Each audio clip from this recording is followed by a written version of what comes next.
Everybody, welcome to the Sci-Fi Sisters podcast, where we give you our point of view. I'm your host, Tamia Harper, and I'm here today with a very special episode of Sci-Fi Sisters. I'm joined by my sister, Yvette Blackman-Tom. Hello. Sabrina Wood. Whoop, whoop. And Fran T. What's happening? And we have on this special edition of our show two of our very dear friends who we love so much, and they were the first ones to say, hey, Sci-Fi Sisters, do you want to come be part of our convention?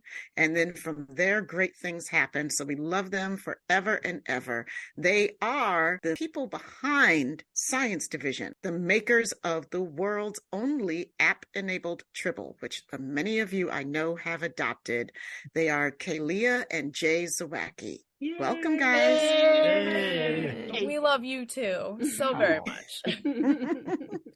We love you guys, and it's important. We wanted to have you guys on the show because you guys have made this big decision not to continue with your license, your official Star Trek license to manufacture the Tribbles. And these Tribbles have made a big deal in a lot of people's lives. I have adopted two, and they've changed my life. One is Peanut Hamper, and the other one is Knick-Knack. And Knick-Knack. So both you still have some names. Of the best names we've heard. My little brown one is Peanut Hamper, and my big gray is Knick-Knack. So, why don't you guys tell us a little bit about how Science Division and the Tribbles came about, and a little bit about what your journey has been. Yeah, absolutely. Science Division really came out of really just kind of a childhood dream of owning a Tribble. I am not original in that by any stretch of the imagination. I grew up watching the original series with my dad. He had every episode on VHS tape. He'd watched it in syndication as a kid. He just barely missed the original, run of it when it was airing. But the first episode he showed his two little girls to get them into Star Trek was the trouble with Tribbles, because small furry animals that scream at people that they don't like is a great way to get kids excited about a show. And I just desperately wanted one. And at the time you couldn't even go on and Google it, or you couldn't even get on the internet if mom was on the phone. But that's right. I had no way to get one, so I did what most kids did and sewed my own from some faux fur. It was actually left over from a bunny costume from Halloween. Yeah. And so I sewed this little white one, and I named it Snow Puff, and it had a little adoption certificate, and that was my very first Tribble. And I just kept thinking as I got older and technology was advancing that somebody would create one that felt like a real pet. And there were some that were out there, and I was never satisfied with them. And so I finally we decided, let's just try to make one. Our background is in theater design. We're makers. We've just figured, maybe we can just learn how to code and we'll figure it out. And so that's what I did. I went on the internet and said, please teach me how to code, essentially. The Arduino microcontroller is an open source platform. Mm-hmm. So there's a ton of tutorials, lots of people who have done this really amazing job of making this kind of stuff accessible to people. I had done a little bit of HTML coding. I know just enough to kind of get myself in trouble. So I kind of was able to, once you pick up how the computer is kind of thinking, then it's easy enough to get it to, do the things you want it to do. So we sat down, brainstormed what was it that we wanted it to do, and then figured out which components we needed to make that happen. And then I would go and I would find kind of existing test code to get each piece to work. And then I would write the code to get them to talk to each other. And then, you start with a speaker, and then you get that hooked up to the SD card so that you can play sound off of it. And you get that hooked up to the accelerometer. So when you move it, it will play the sound and all of this kind of stuff. And so I wrote, essentially, it's a series of if this, then that algorithms, and then this really tricky thing called an interrupt. So no matter where you are in the code, you can make it scream, which is essentially where the make it scream on command function is in the app. And so to get that interrupt to work, we needed this really fancy itty bitty component called a Schmidt trigger. So when you say itty bitty, we had to find this component. I think we had to find it on eBay or something. eBay. Yeah, we couldn't find it anywhere. But when she says small, like we mean small. It was like the size of a pin, like a millimeter wide, and it has 6 little wires off of it that all have to get soldered onto the breadboard and onto the components. Yeah. I have done it successfully twice. Unsuccessfully once, and I hope to never do it again.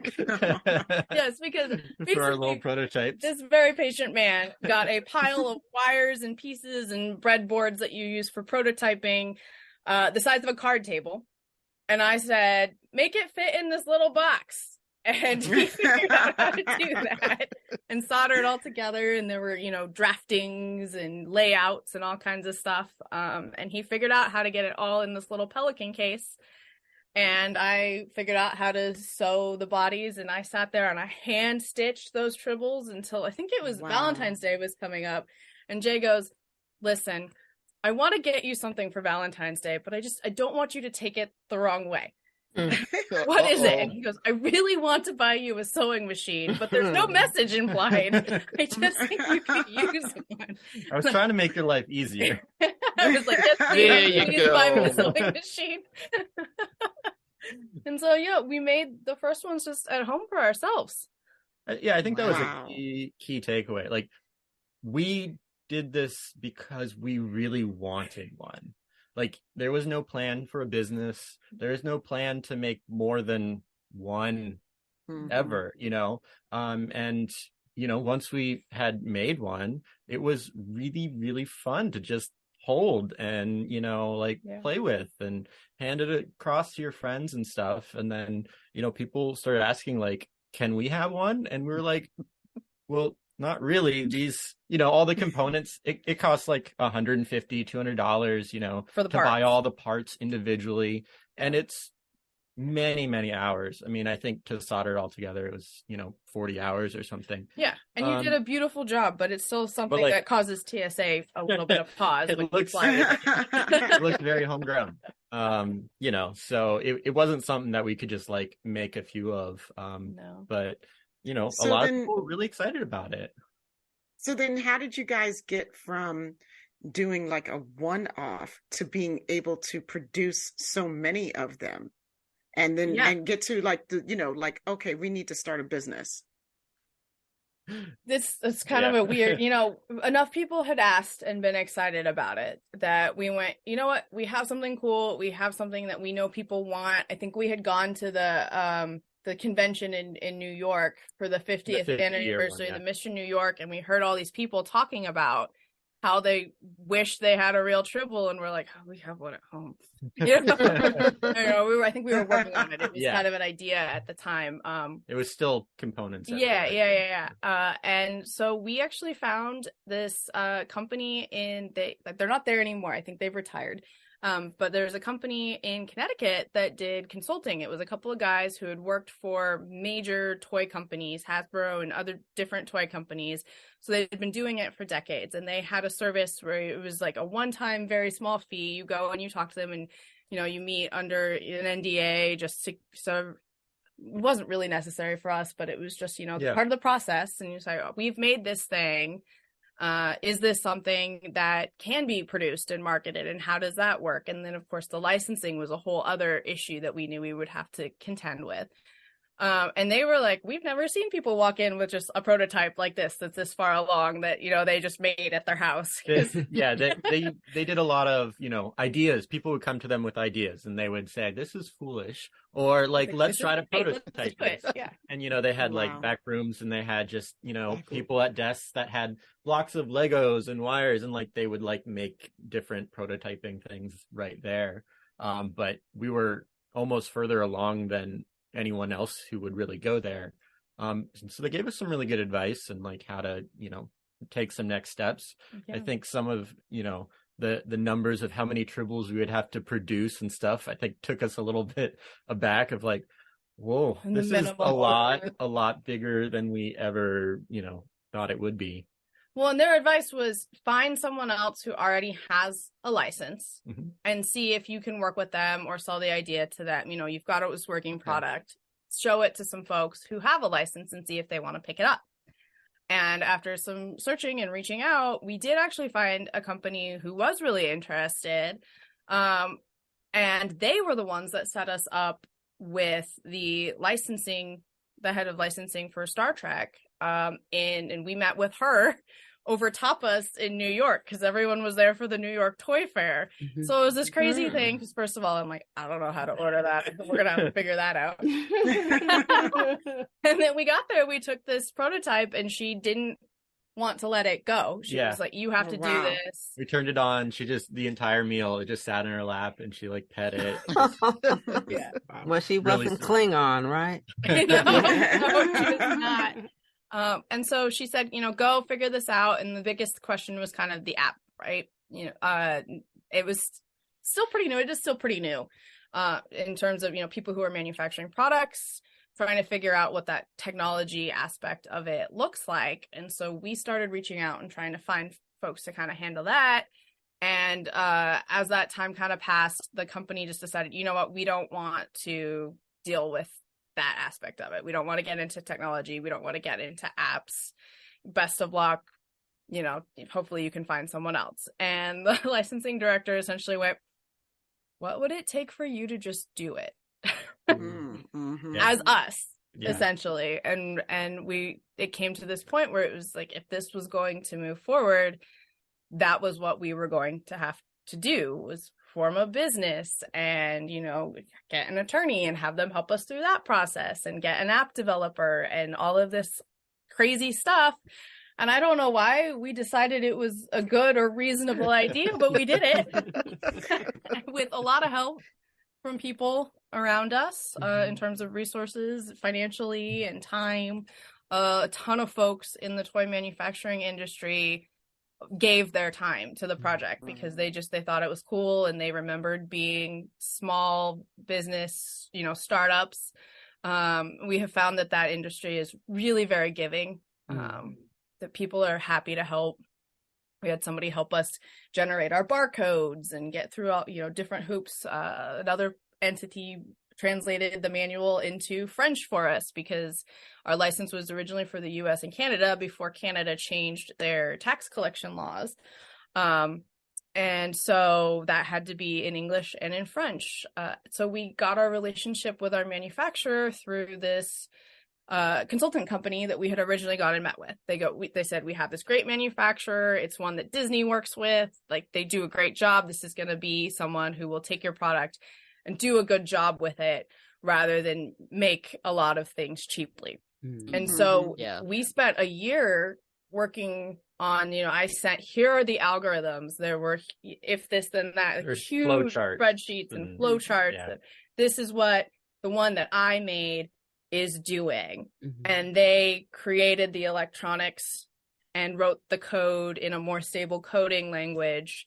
And then they would send it to us and we would test it. And we worked with our app developer and we would test it with the app. And so, it took a year to do that and then get it all through product testing.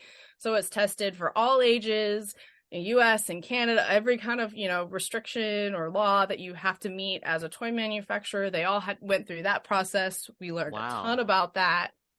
And then eventually got them here. Yeah. Wow. That's awesome. Wow. And then I got Peanut Hamper, who also often sits in my lap and just purrs. And you know what's so cool about it is like I don't live with a pet right now. Like it's probably the first time in my life where I have been petless. Like there's no dog, no cat, no nothing in my house. And let me tell you, these Tribbles have really been comforting when you just like need some furry comfort and like something to cuddle up to. And especially like through the pandemic too, like it's been a tough time. These Tribbles have been friends for people. I love my Tribbles. I sing the praises of my Tribbles all the time. Very kind. Thank you. It's good to hear. So we get to that. You guys are selling these Tribbles, and now people are knowing science division Tribbles, and people are adopting them. You're going to conventions. You're working all over the place. How is that part for you?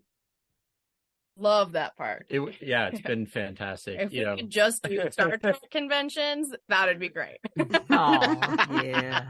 I mean, part of it was we got inventory right as the shutdown started. March of 2020. So gosh. They were coming, and we were trying to figure out logistics of a truck coming and like unloading. We weren't sure we were going to be able to leave our house under lockdown orders to go pick them up. Yeah, we were really worried that like police were going to pull us over and like not allow us to get there. They were stopping. Yeah, I think right before they started actually stopping people. Yeah. And originally we were going to rent warehouse space, but then we didn't know if we'd be able to leave and get to it, so we cleared everything out of the basement. And at the time, it was people still weren't sure if they should be opening packages. Yeah, no one knew how is this thing transmitted. Right. So we literally picked all this stuff up in a box truck we borrowed from a friend, brought it back to our garage, and left it in the garage for 2 weeks before we went and processed it all so that we could start shipping them to people, and we were doing like the mass, like trying to be as safe as possible to be making sure that we couldn't be transmitting anything to anybody. But they were still getting their Tribbles because the pre-sale had started in Vegas, before. And then because of the pandemic, there had been shutdowns and there had been major delays in the manufacturing. And so by the time we had them and they'd been through their little Tribble quarantine and all of that, it was time to get them out to people. Right. Yeah, I mean, the last legs of the manufacturing for those first Tribbles, like, where they're produced, that was hit harder way before we had anything. Like we were just hearing about it on the news. But, like we were trying to like figure out like, is the factory going to be able to ship them out, and like are they gonna just lock the doors 3 days before they're ready to go? So there was a lot of late nights and like, will the port be open? Will there be enough employees there to receive the cargo? Will there be a truck available to get it to us? And it was the first time we'd done any of it. I am not an import export logistics expert. As we said, just get them here. We started working in the theater. We're artists first and foremost. They showed up. That's great. That's awesome. So, but now that we've been able to go back to conventions, it's been so wonderful to actually interact with folks in person. And it's been wonderful. Yeah. I mean, do people tell you their Tribble stories all the time? We do. Those are the best emails. More often than not, emails that come into the customer service inbox are, "Hey, I got my Tribble, and here's the thing that happened." When we started, we shipped a whole bunch of them out because we fulfilled all those pre-orders right at the beginning. And someone sent us a picture of it. The mailman had like strapped it to the outside of their mailbox, but their mailbox was this giant Star Trek mailbox. This picture being their like it couldn't fit inside, so like the mailman had like slid on to the mailbox. That is so cool. I've actually met those folks at conventions now. We've seen them. They're like, "We're the mailbox people." Oh, that's so cool. It is. That's awesome. I love Oh my gosh. So now we're at a point where you guys are saying, okay, we're not going to renew our license. So talk to us about that. What went into that decision?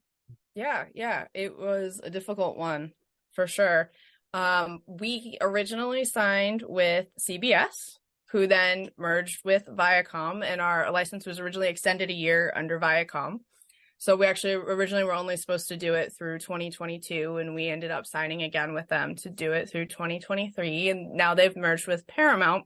And we actually have a really great contact that we've been working with at Paramount. He's great. The system, it's a much larger entity that has a more corporate structure to it.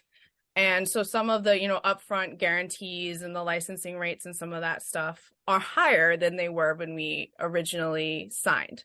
And that, coupled with it being much harder and much more expensive to do the import and the export right now, and the tax rules and just different things are ever changing. And it's very difficult as a small business to keep up with all of that. And we both also have full-time jobs. So this is something that we're doing in addition to science division. And we kind of got to this point where we looked at it and we looked at how much we were going to have to raise prices to continue to, cover those costs.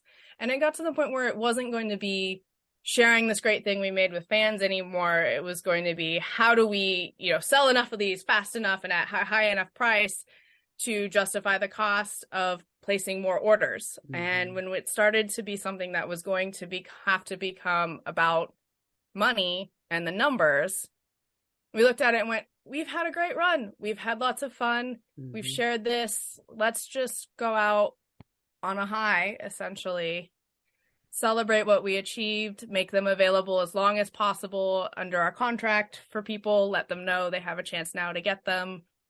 And then, just be happy we did it. Yeah. Wow. Well, I'm happy you did it. Me too. I'm happy you did it. We are too. Yeah, where's the milk? Wouldn't do it any differently. But it's an incredible story.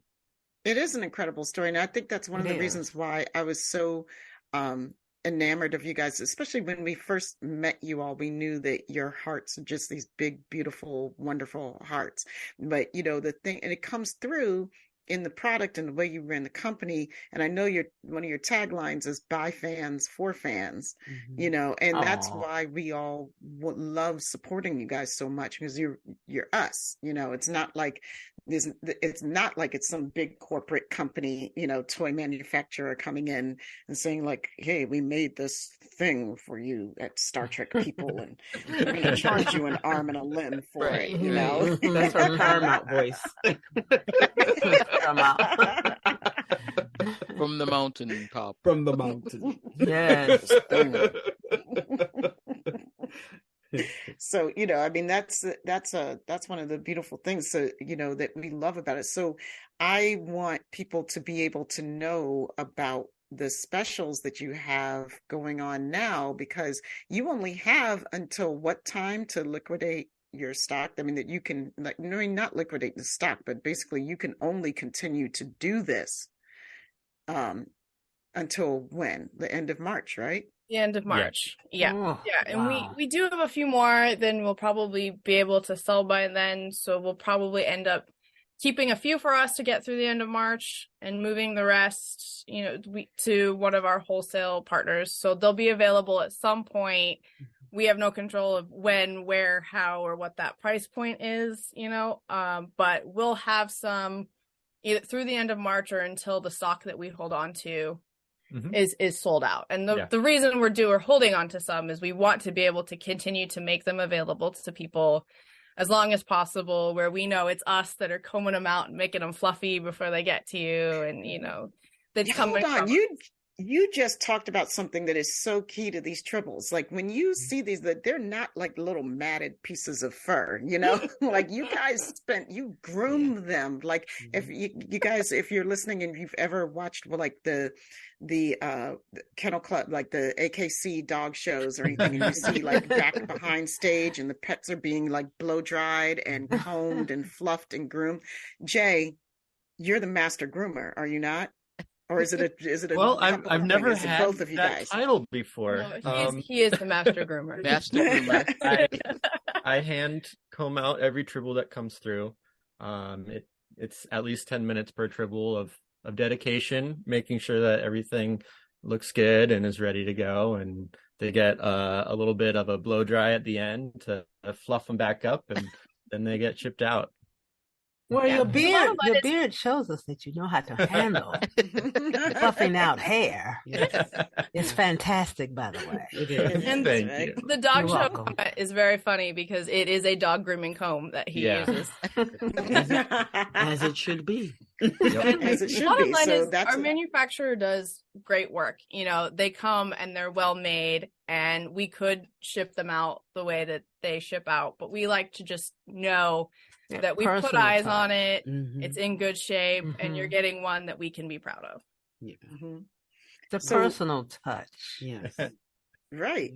Exactly. So let folks know what deals you've got going, and for them to get their official Tribble if they want. And I'm calling on everybody to adopt their Tribble before the end of March. I mean, you don't know how good your life will be once you get your Tribble. Trust me. Yeah. So we have set all of our standard shipping in the US is free. So we're not charging for shipping at this point anymore. We also have Shopify now offers a payment plan. So your payment can be split into 4 payments to make it easier. And there's no interest on any of that from what I understand. When I looked at it and I did the math, they just break it up into 4 payments and you're paying the amount that you're paying. That the price is, and we have marked everything down. So Tribbles are back down to their pre-order price that they were in when we first started. They were $59. Wow. And so right now the standard size Tribbles are $59 because that's where they started and where we would have liked to keep them priced had the economy not been the way it was. And it was way more expensive to get the silver ones made than the brown ones. But at this point we have them and we want other people to have them, so we've done that. And then we have some bundles available, so if you get 2 of them, they're even a little bit cheaper. I think it's $50 each if you get a bundle of 2, and I think we're looking at maybe adding a bundle of 3 as well, just to make it easy for folks to get as many Tribbles as they want. I mean, the bottom line is we want people to know that they're available right now. We have, there's been things in the past that we've missed out on just because we didn't know. So we want to just, let everyone know that we still have some, order them now. And if they know anyone who might want one, pass along the message. It's not like we want to just you have to order all these Tribbles. It's like we really want, if people want them, we want to let them know that they're available. Yeah, right. And they won't. Because we don't know when after the end of March, we don't know when they would be available again from some other vendor at what price, right? So if you want to get one right now from Jay and Kalia, the creators, and you want it brushed out and blow dry, you got to get it now. So I'm a master groomer. And we have some great wholesale partners, and none of them, have ever been ripping people off with their prices, but they get them, it costs them a little bit more than it cost us, and so just the way that the business works, things end up being eggs at $8.99 a dozen. So we get it. This is gonna be. It's not what it was 2 years ago. So jar of mayonnaise, a big jar of mayonnaise is $5.49. So so you a see Tribble. what I'm saying? Don't eat mayonnaise. Don't do it. You don't like mayonnaise. Oh, God, no. Yeah, I love it. And they're made from eggs. And I like it figured it too. out. I'm like, okay, they're made from eggs. That's why it's like almost $6 So for a jar of mayonnaise. So now there are different sizes of Tribbles, correct? You still have. There is one giant limited edition Tribble left. Ooh. I knew that. That's Wait, why just I one? asked that. Like one? One. Just one. That's We the made want that 300, and we've kept a few for us because we keep a few from each run for our own kind of archive. And then we send a couple to Paramount and various things. So out of those 300, there is one left available. Like the mother hoarder. So wait, I want that one. That's Can the I big get that silver one? Yeah, You better put special your edition order in, dice. girl. I want that one. Go ahead. Let me Frank. tell you, There are 0 giant tribbles left. you better go to sciencediv.com. I'm writing it. I'm writing down the info as they give it right now. Okay, folks. Yes. Giant Tribble is gone. sciencediv.com. And we do also have a special code for the Sci-Fi Sisters. So Yay! we have collected a whole bunch of really great Star Trek stuff from the various conventions that we've gone to, and some of the things, people have given us things and we have one already. So we have essentially a goodie basket of Star Trek merchandise. So if people order on our website and use the code Sci-Fi Sisters, we will throw in a Star Trek merchandise item. So you'll get a mystery, fun kind of Star Trek item that comes with your Tribble. See, that I love that. That's a like it. nice special gift, right? I like it. It's a win-win. It is. It really is. Tell us where to order. sciencediv.com. Yep. DIV, short for division. Okay, got it. Get Folks. your creator version Tribble. A mystery gift From the master groomer. From the master groomer. And now I gotta come up with a name better than And Peanut Mrs. Hammer. Master. Although I can't do it, it's impossible to You might have to hold put it. that note. Sometimes Put that they do. note. Once you you know. get it and hold it. Yeah, And name it will the- speak to no. me. It will Mhm. speak to me. So Like when I I buy literally- clothes, they speak to me. It'll Yeah, purr at least. So I did want to mention that. So I've bought, I think, 3 Tribbles, and they all went to my children. But I bought the big silver one for my youngest Lily, because this year she's actually does not have a roommate at college, and we always have a dog. So Honey, our dog, always hangs out with Lily, but now she's alone. So I sent her a furry Tribble, but she's a Star Trek fan. She tells everybody, I'm not a Star Trek fan, but she knows every episode, right? So She I'm is. like, okay. She's such a fan. Right. She comes in the room, she goes, "Oh, I've seen that one already." I've seen that one already. You're not a fan. But so she has her Tribble. It actually, when we went to go visit her, I was like, "Oh, where's your Tribble?" She goes, "Oh, it's in my bed." And I was like, wow, because the only thing she had before was Pooh.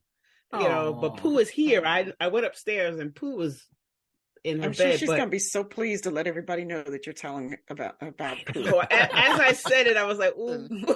Tell the world. I had a Pooh Lily, on that my one, bed it was when not I your was in auntie, college okay? too. But she does have Peanut Hammer. She has her Tribble. She has her Tribble in her bed. So I want to thank you because college is stressful, and Lily has the schedule of a saint. I don't even know how she does it, but it definitely helps. It's just stroking it, just make it something cuddly that she doesn't have her dog. It's a good substitute. So just wanted to put that out there that if you know someone that has anxiety or just needs the comfort of something but can't have a pet at the time, it's a nice little thing to give someone who might be able to get some relief from the stress of the day. So it's not just because it's a Tribble, but it can help people going through certain things. So I just want to put that out there. Absolutely. That's so true. And then I know, one of the things I think is important to let people know is that the app, just because your license is going to expire, doesn't mean that the app is going anywhere. The app is going to continue to function and be downloadable and, keep working, right?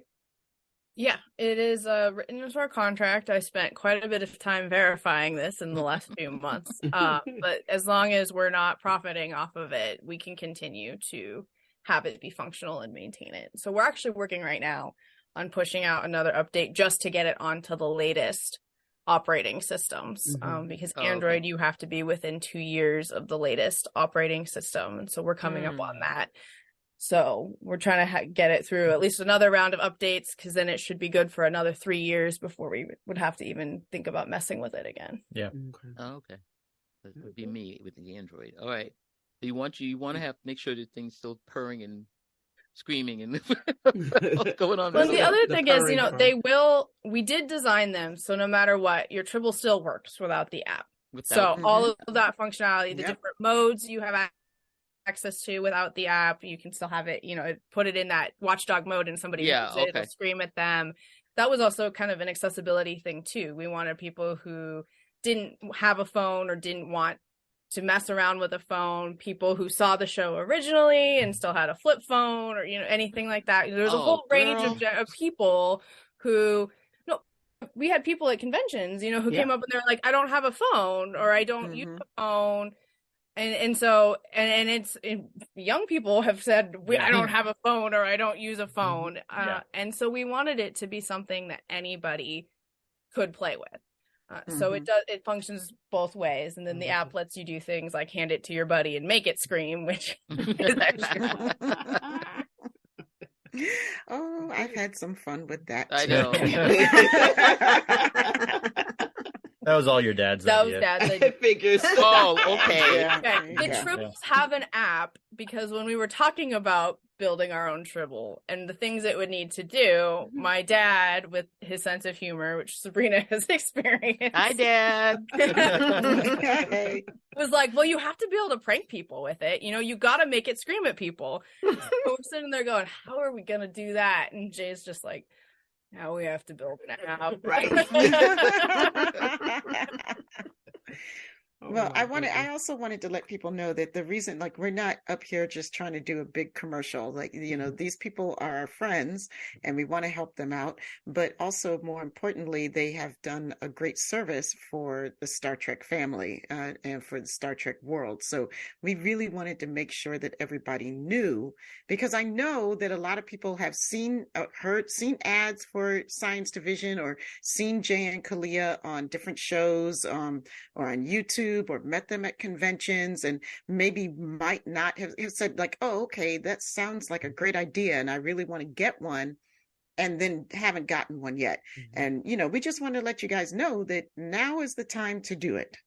Exactly. Now is the time to do it. I mean, their wholesale partners are going to have some for a little while. Yeah.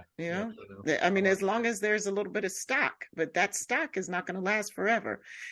So, the Sci-Fi Sisters are not in the business of doing a bunch of ads all the time, but we are in the business of lifting up the Trek family.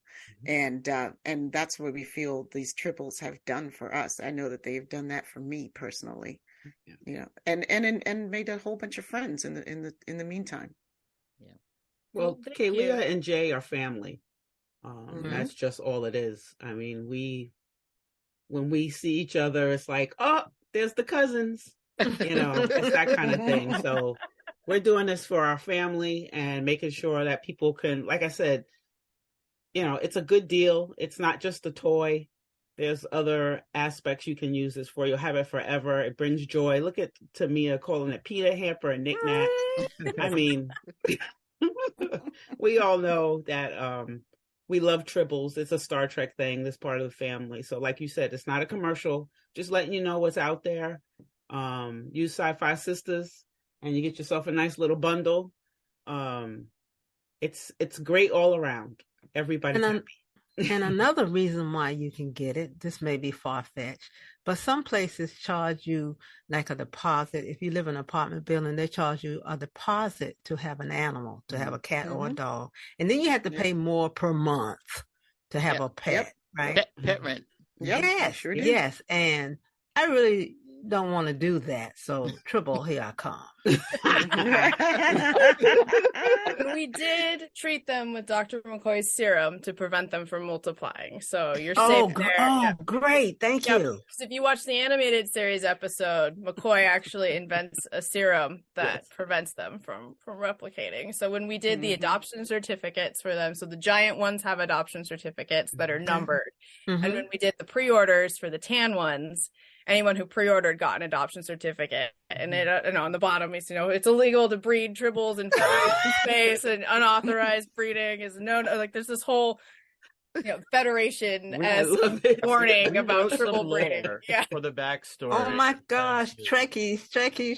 I love you guys. I love us.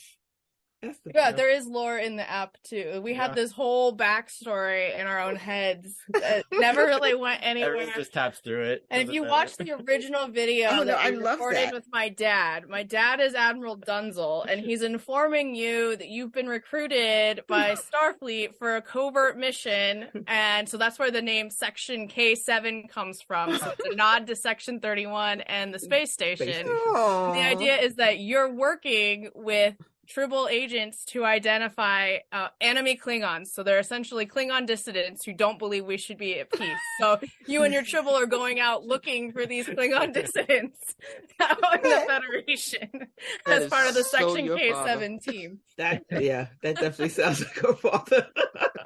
That should be written down. It should be a book. That should be your next project.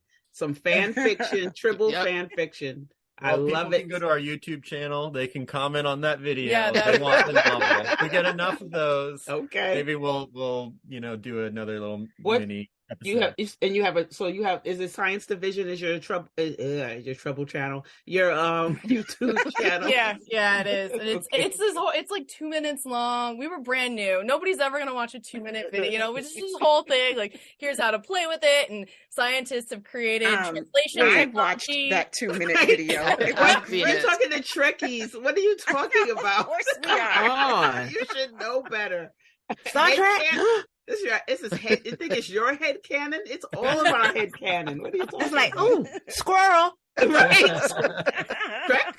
Few of us dressed as scientists with gloves, and we're developing the technology for your pad so you can talk to your Tribble. It's just like translation software. I'll be watching that the minute this is over. Well, I'll be going. It's really good. It's really good. It's really funny too. I love it. We have a music video in there too. Oh wow. Oh, when we did, because we did a Tribble pre-sale video. That was this whole thing. Okay. So it was supposed to be a parody to the Final Countdown, but it was the Tribble pre-sale, and then we couldn't. So we had music made, and we recorded the parodies, the voice and everything, and we dressed up with our best friends as an 80s rock band, essentially, and had Tribbles playing instruments and all of these things. Tribbles on the drum. It was on great. the drum, yeah. Oh my God. I love it. And then it didn't get approved because CBS didn't want us to do parodies. So they said they don't like it when people parody their stuff, so they didn't want this. At the time, we couldn't get it approved. So then I did a voice over, like, William Shatner style, where I just spoke the lyrics to the song, but used the same footage and music. And we had 0 followers at the time because we did, the pre-sale started at Las Vegas, and nobody knew who we were. So we posted it, and nobody ever really watched it or knew of its existence, but it's out there somewhere. It's out there. It's probably we're gonna find it. We're gonna find it. Yeah, we are gonna find it. We'll find that thing. And I want people to know too that, like, another reason why Science Division is so important to us is that when the Sci-Fi Sisters, when we very, very literally first got together and started, I mean, we had been together for 2 weeks maybe. Right. It was real new. It was really new. We were really, really new. I mean, it was like maybe a month or so. Like, it was like a little bit. We were still mad at that time, actually. Right. We were still mad about everybody trying to diss Disco and Sonequa. That's right. And, so we hadn't started a podcast yet. We had started our Facebook group, The Mothership, and we had a page up, and we said, the pandemic had happened, and we were like, well, what are we going to do? We can't go to conventions. And so everybody at that time was looking for a way to do something in fandom and bring us together, in fandom. So we're like, okay, we're going to do a salon, a series of Sci-Fi Sisters salons where we get together and we basically discuss the things that we would be talking about at a convention. If we were pitching a convention panel, let's just talk about it. And we got group of people, and I put it up in one of the groups, maybe Camp Kittimer, and then I took it down really fast because I was like, oh, we're not ready. I'm afraid to open this up to other people yet, And and it was literally the post was up for 5 minutes. In that 5 minutes, Kalia saw the post and sent me a message and says, hey, I saw your post. We're doing a convention, a virtual convention. Would you guys like to be a part of it? Now, at this time, we did not know Kalia and Jay. This is how we met. She just randomly saw this post that was up for 5 minutes and no longer. And then the rest was history. And we said, sure. And I said, Sabrina, Fran, these people want us to be part of their convention. I was like, how cool is that? What are we going to do? Like, what? What is it? What's going on? So Kalia and Jay, tell us a little bit before we go about how you guys came up with the idea for virtual TrekCon, because that's where we all met and friendship and love bloomed. Yeah, it came out of that whole, the Tribbles arrived and we're supposed to be out celebrating with people. Also, we have all these Tribbles. We need to sell them to people. There was both things were going on. And I was just starting to kind of get involved in the Trek community. That was a new thing for me. And we're event people. I project manage live events for a living. And we went, people need a place to gather. We have the skills to make that happen. We're brand new. We have no followers, but let's give it a go. And let's reach out to the folks that we know. Let's reach out to folks we don't know. And so we kind of brainstormed, how can we create a vendor type space? And I was doing my graduate degree at the time and everything was on Zoom. So I was getting familiar sort of with that platform. And so we kind of figured out, all right, so we have everybody create their Zoom meeting and we create a virtual vendors room where you have the information for people and you have their meeting link and you can just get in there and you talk to people. And then a couple of people reached out and said, hey, I'd like to do a panel. How do you feel about that? And that got added on.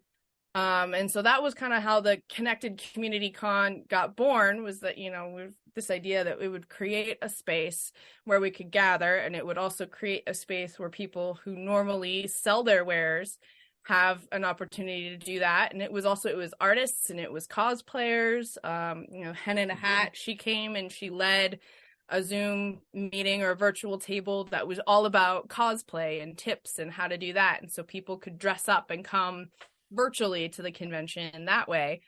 And I had decided to check out Sid City because this thing, it was small. Like I was on the internet every day, like here's a bio for this person and here's a bio for that person, and trying to create this hashtag. And I'm like, I don't know how any of this works, but we're gonna give it a go. And we're gonna do it. It's gonna be great. And it was small, but so people were gonna come, and it was gonna be fine. But then I got on to talk to Alexander Siddig just as part of Sid City with no ulterior motives whatsoever. And he was, what are you working on? And, oh, well, we're experimenting with throwing our own virtual convention and we'll see how that goes. And he goes, wait, you're not charging people? And no, it's just a space for people to come and do stuff. And he goes, oh, well, I would like to come. And we're like, what? So then we're like, okay, cool. Like, that's great and all, but that's the kind of thing you say on internet meetings and whatever. And it was a couple days later, I got an email from Mel, who leads, Sid City. It's kind of her baby. She's the head of the fan club. And she goes, no, he wasn't kidding. He would like to come. Did you know that was a real offer? No, absolutely not. I did not know that was a real offer. Yes, didn't come to our convention. And so it's the minute he was doing that opening welcome panel, all of a sudden Connected Con was a hashtag that actually showed up as a hashtag when you put it in. Twitter was like, do you mean Connected Con? And you could search it. And I was like, hashtag. So excited. I've never done it since. But it just became this thing that people really got behind, and it was a success because people wanted it to be, so we created an idea and the community turned it into an event. Right. It was spectacular. It was really wonderful. And we met people there. I know I said it VTC before, and I met Connected Community Con because we met people there that then led to another convention for us with the Seventh Rule.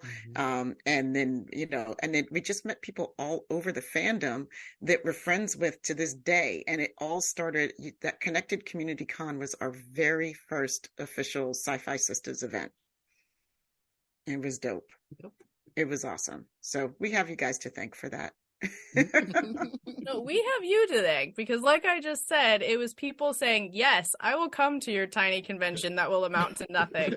That turned it into a convention that was fun to be at. It wasn't that much of our content, like it was a lot of work for you to like gather all those people and do all that. But like we didn't actually like have that much time like sitting in front and like, we did the intro, and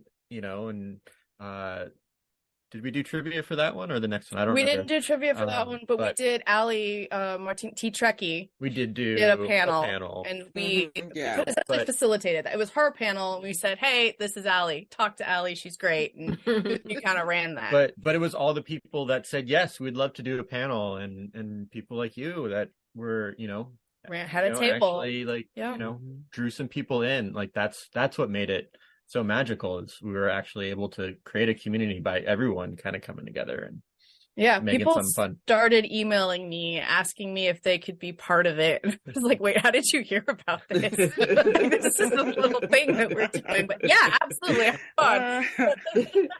Is that out there in the Ethernets? Can people find that? Could they look at it again? Or a lot of the videos are. There were the two videos. So Ali's video and the chat with Sid are on our YouTube channel. The rest of it was all it was conversations that happened. People had video, Zoom, Zoom meetings. So their virtual table. And it's almost kind of beautiful that it was this undocumented thing. People just got together and they interacted with each other, and it wasn't at all about what are we going to do with it later. It was just an experience that folks had. And then we did our later one, the vendors hall, which was more of like grab some licensees, especially the smaller business licensees, because there are a lot of small business people who have licenses. Let's kind of promote that. But that was a whole day of panels, so we had like Stevie Lee as a librarian who did a panel on information literacy and how to search for it, and Dr. Noor did a panel with us about tribble biology, which was amazing. So he's a funny deadpan guy. He's so funny. He's amazing, isn't he? And all of those panels that people created content for the day, those are available on our YouTube channel as well. And we got to have a conversation with Armin Shimmerman and Kitty Swink. So as we mentioned, we're theater designers. And so we had the opportunity to speak to the two of them because they're both very active in the theater community about what theater had done, or what COVID had done to theater, and how different companies were trying to manage, and how people really needed to be supporting artists because, the pandemic was a really, really difficult time for artists, as well as every industry was hit really hard. Everybody was hit. But we got to that was a good panel about theater, and that was just the coolest thing ever. That was a really good panel too. It was really wonderful. So folks, before we sign off here, I want to make sure that everybody knows one more time where to go to get your Tribble. Because we just walked down memory lane. It was great. It was really good. But I really want you guys to remember the Tribbles are the main thing here. They're awesome. They're the Tribbles that need wonderful. Homes. The Tribbles need homes. They're not going to reproduce. They're not going to take over your house. Even if you feed them wheat or anything else, they're not going to grow. The giants are already full size. The little Tribbles, they're just going to stay their regular size. For those who haven't seen, the regular size Tribbles are 8 inches across. So they're pretty most sizable. People think they are a massive Tribble. People are like, there it is. There's my baby. No, I think yours is bigger than that. Oh yeah, yours is much bigger. Oh, yours is friend, yeah. Yours. You got one. Yeah, there's one over there. The giant one is really a giant one. Okay, I can put. Oh, there you go. Oh, she'll go to bed with me. Yeah. She'll be in the bed with me. There you go. Yeah. Did you name her already? I'm thinking. So where tell us one more time where people should go. Yep. So it's sciencediv.com. Okay. And one more time about the special code. Sci-Fi Sisters. And we'll throw in some Star Trek goodies with your Tribble. Perfect. Awesome. Thank you guys. I'm so glad you guys could join us and stop by and tell people the story of Science Division and the story of the Tribbles. And, you know, they really do have an impact that's so much wider than you would think. You know, it's amazing what these little toys, these little pets have done. And we thank you guys for being the creative minds behind them, you know? And the gumption. Right. I got a name. I just came up with a name. What is it? Gumption? No. Zora. Oh, that's a good one. That is a good one. As in Neil Hurston. Oh, yes, we know. I was thinking of Discovery's. I know, but I know, yeah. I love that. It works on because that's who that Zora was of a named truly after. great name. Yes, both multiple. Discovery and the author. Because you know that's where it comes from in Discovery too. It does. Oh, yes. Yeah. That's what. Exactly. Yeah. That's a perfect name. I love Yes, Mhm. Zora.